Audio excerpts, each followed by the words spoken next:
everyone, I know that potentially the previous video was pretty boring, but I really wanted you to remember those two critical things that we discussed, right? That especially in most cases, some of the AI apps are actually using, ChatGPT on their back end.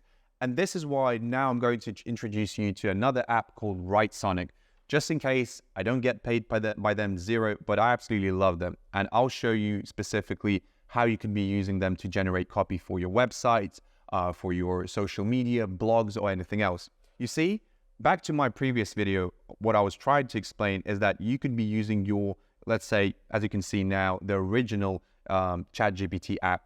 But the problem is you have a simple chat interface here, meaning if you're trying to draft an email, if you're trying to draft a ad, blog, or anything else, you always have to kind of like add that initial prompt that specifies all of the details. Otherwise, ChatGPT will never know what you're trying to achieve, right? So you have to be, hey, ChatGPT, act as a copywriter, draft a email template, draft a LinkedIn ad. And you always have to kind of like even remember to add all of these details. And to be honest, it just on a personal note, it takes so much time to do that. And sometimes I just even personally forget doing that. So this is the reason why you might want to, explore something like WriteSonic. And as I mentioned earlier, for example, WriteSonic, they actually run on GPT 3.5 and GPT 4. So the interesting thing is the engine is exactly the same. And, in case you're paying for ChatGPT's original app subscription and WriteSonic. So then you might ask, okay, if I'm using WriteSonic and it runs on GPT 3.5, what's the difference then? And here's the interesting bit. So let's now dive into WriteSonic's interface so you could understand better, why you would like to consider using it on a daily basis. So as you can see, they have this pretty cool thing called library, where they have all of the templates.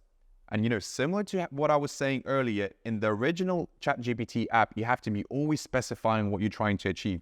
But here, they have this massive library of templates, meaning, they have an AI article template, a blog titles template, an ad template, social media templates, for Instagram captions, LinkedIn posts, landing pages, and so many other ones. So once again, I mean, because I personally use WriteSonic on a daily basis, whether it's work or something personal, it's super easy to find a template that you actually need.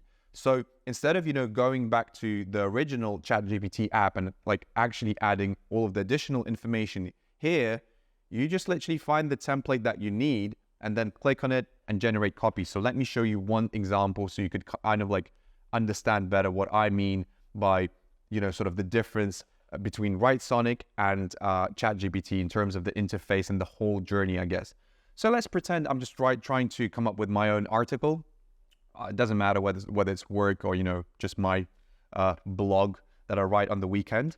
So I'm going to click here and, let's say it's, it's Sunday, for example, now, and I'm trying to draft my blog about work-life balance. I think this is a good one.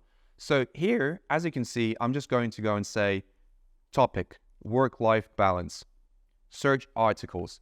And I personally think this is just genius. So now what it does in real time, it searches for different articles on the internet. So as you can see, a couple of suggestions here.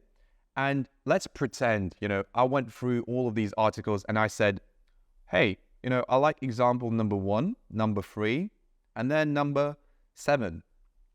The interesting bit, what happens then is essentially you are giving WriteSonic information. You're essentially giving references. You're saying, hey, WriteSonic, I love these examples. This is somewhat of a reference for you, so you can draft another AI article for myself, right?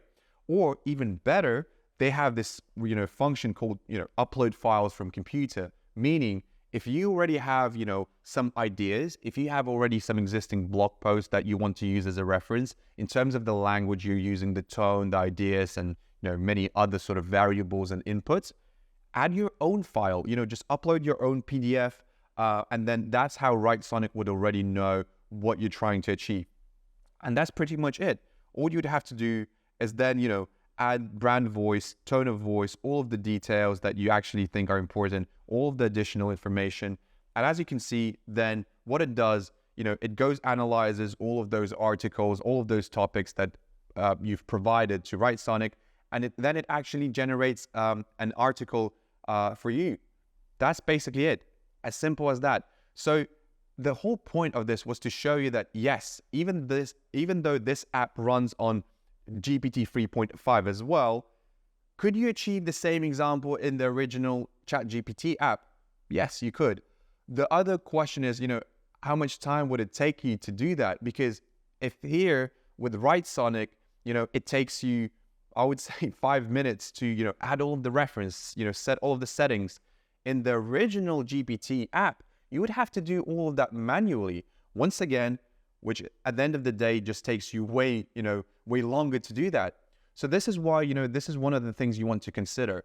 If you're trying to find an app for your copywriting needs, and then you go explore WriteSonic and you see that, there's many templates that you find useful, you love them.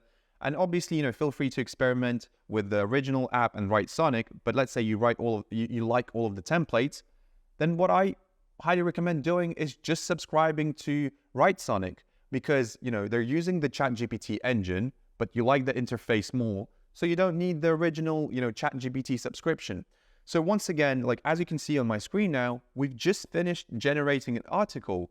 Super simple, I wasn't even adding all of the details yet. I have a unique article that we've generated, on the basis of those references that we've provided.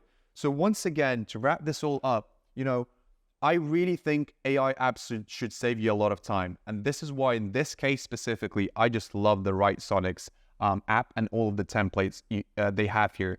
So as I said, explore the app, try to play around with the original app and WriteSonic and just see what works best for you. But for sure, by following this framework of actually, supplying references, adding info, you can get a perfect result just in a matter of 3 minutes. So something like, writing an article previously could take you, I don't know, a day, now could take you 2 hours. But of course, don't just take this result and say, yeah, I'm just going to copy and paste this. Use this more of an inspiration and as a basis, and then just keep refining, the bits you don't like until you actually get it perfect. And in any case, you'll save a lot of time. So once again, you have to really play around with this and assess, do you want to be using WriteSonic or something else similar to that? Or do you want to be using the original ChatGPT app? Because, per month, they cost exactly the same. I think it's $20 per month. So assess those things, play around with all of the different functions. And I hope you found this video very, very useful and very practical. So I'll see you in the next video where we'll be talking about other AI apps that you could be doing on a daily basis to empower your work and creativity. Talk to you soon.